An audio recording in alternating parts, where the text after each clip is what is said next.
Apposite's Linktropy Recorder and Netropy Recorder are free software applications that capture delay and loss values from a live network.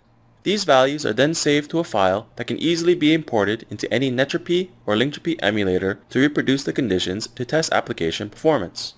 To see how this works, we'll run the Linktropy Recorder on our local PC and enter the host name or IP address of a device on the other side of the network here. For this example, we'll use the Apposite website, which is hosted at an off-site data center. In the options menu, we can adjust how frequently we send pings by changing the probe interval, or we can change the packet size, and when we're done, we simply click record to begin. We can also change the loss averaging so that lost packets are averaged over 1, 10, or 100 data points. We can record for 24 hours at 1 probe per second, or about 2.5 hours at the higher resolution of 10 probes per second, and when we're done, we just stop the recording. We're able to zoom in to see details such as this spike here. We have the option to save the entire recording or just the current segment we're viewing.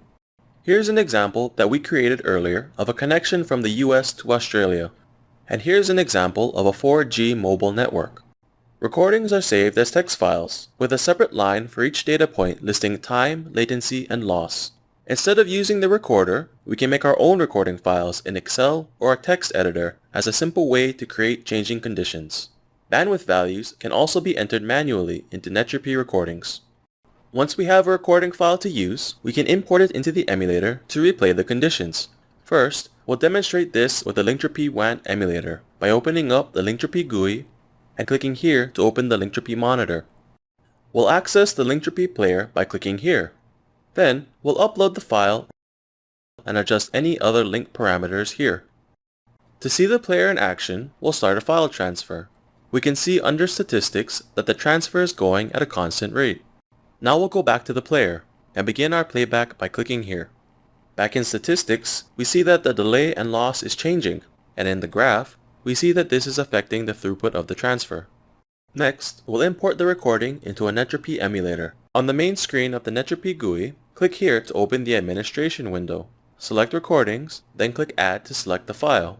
In Netropy, we can build a library of saved recordings like the ones shown here.